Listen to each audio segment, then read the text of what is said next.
fighters. You got to get to know them. I mean, it's just a situation. It's not the 90s anymore. You know, the level of competition at present day is promising.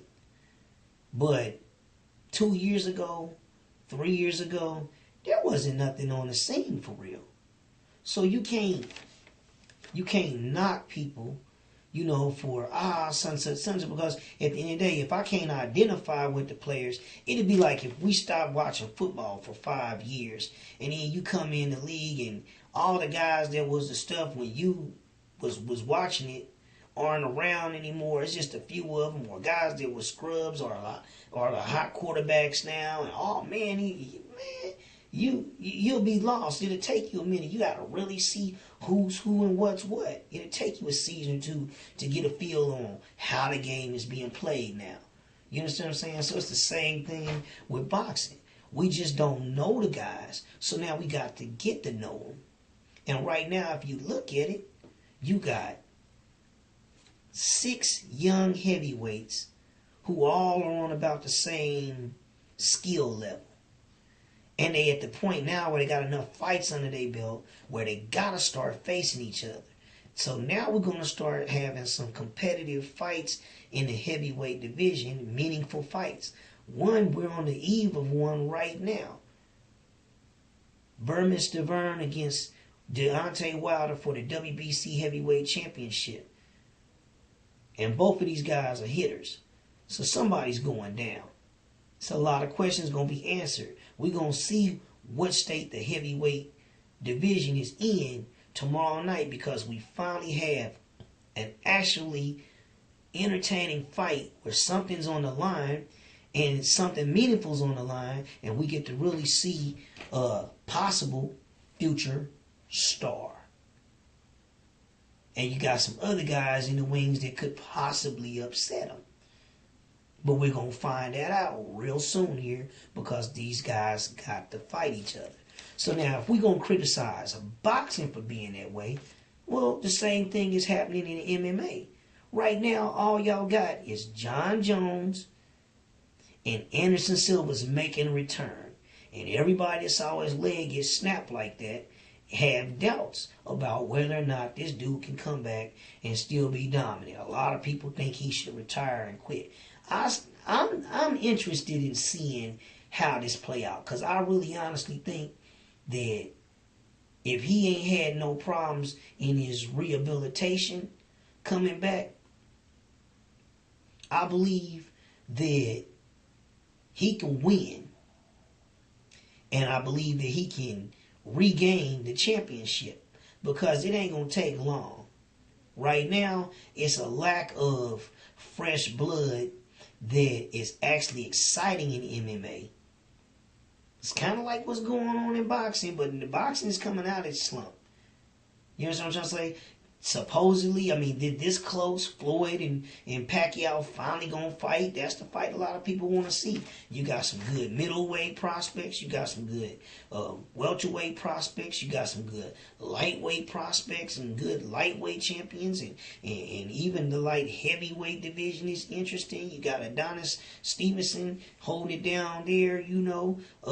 Is B-Hop going to still come back and make a run for it? You got a lot of things going on right now. Like I said, the heavyweight division is starting to come up. So once these guys kind of eliminate each other and a pecking order has been established with the challengers and one champion, then that champion can go on and challenge Klitschko and see what can he really do, how good he is. And if one of these young guys does upset Klitschko and becomes the undisputed heavyweight champion of the world, you had an opportunity to watch that rise and that guy come into his own. So you watching the resurgence of boxing. Sugar Ray Leonard is going to be an analyst with NBC Sports. They got a boxing series they're going to run here for, I guess, 3-4 months here. It's called PBC, Premier Boxing Champions. So check that out. Saturday Night Fights on NBC. I don't know if it's going to be on the regular NBC network or if it's going to be NBC Sports, but it's coming. All that needs to do is get some more exposure to people. The heavyweight division's up. If Deontay Wilder can win the belt, now we got an American champion, a young guy. He's 32-0 with 32 knockouts. That's exciting. We don't know how good he is against Klitschko yet. If he's really ready to if he were to win, to challenge Klitschko before this year is out. But I say sometime in 2016, he might be ready. He's probably 3 more fights away from being ready to do that if he were to win. If Stiverne wins, I still say he's maybe 2 or 3 fights away from being a serious threat to Klitschko. So either way, these young guys got the advantage because the longer you wait, the older he gets. And what's his motivation to continue to keep fighting? So he is going to mess around when his young boys is going to clock his butt and drop him. It's a matter of time. Either that or he going to retire. And if you, and it really ain't going to go like that because, at the end of the day, everybody wants to be known as the linear champion. And right now, Vladimir Klitschko is the linear champion. So, but at the end of the day, if boxing is boring because we don't know much about the fighters, then how is that any different than MMA right now? You just got 2 big names and that's it. And I can name at least 3 big name boxers, and I can name at least 3 heavyweights right now that actually have a chance of doing something outside of the champ. Can't say that about nobody else in the UFC. I mean, you got Ben Henderson about to fight Cowboy Cerrone for the 3rd time. They running out of people. And if these guys take another loss or 2, then they're not considered the same contenders that they were before. So it's going to even take that much longer for somebody young to come up.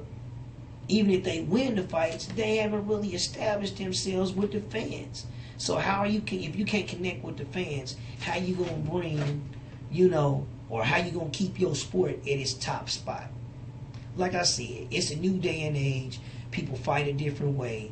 People are more accustomed to seeing a more complete fighter in like a no-holds-barred type situation. So at the end of the day, yes, MMA is still going to be a little more popular right now than boxing. And that all can change. Because, again, if you don't have champions and young fighters that really connect with the fans, then, hey man, fight fans are fickle. They gonna run with whoever's winning. You know what I mean? This is kind of like football, anything. When your team is on top or whatever, hey, and it's the same way with fighters. I remember when Mike Tyson was invincible. Then he lost, then, hey, well, let's run with this guy, But Tyson still always had a chance because you had the memories of this dude laying cats out. And you always know, well, he got there. If he get neck with that one punch, it's over. So, yeah. Now, my last thing I really want to get out is this. I did not make this to be a diss to the MMA at all because I cover that. I cover all of it. I cover boxing mainly. I cover wrestling, martial arts, kung fu movies. Like I told you, I'm hitting y'all with kung fu clips. I hope y'all be tuning into the channel. I got that 18 Bronzeman. I got clips of that 18 Bronzeman. I got that Marvin Hagler, Thomas Hearns fight. And it's going to be more stuff like that to come. For the ladies, I'm going to try and get Top Model. Seasons of Top Model on there, episodes of that. I'm going to start trying to get some soap operas on there, some Santa Barbara clips, maybe some younger wrestlers or some Guiding Light or something like that, or some old school Dallas or Dynasty. We're going to hit y'all with something lovely. But like I said, it's going to be a little something for everybody. It's going to be balanced. So at the end of the day, this is not meant as a diss, but it's people out here, it's this thought process out here that somehow MMA is more superior. MMA is not even an art. It's just doing a little bit of jiu-jitsu training. If you want to be honest with it, your basics. Jiu-jitsu, Brazilian jiu-jitsu, wrestling, boxing, and a little bit of karate. That's all it really is. But you take it bits and pieces. And when you take bits and pieces, you water it down. So my message to the MMA and UFC and Dana White and some of these guys, or Dana White and them do say good things, but you know, from a business standpoint, you know, they doggone whole purpose is to try to knock box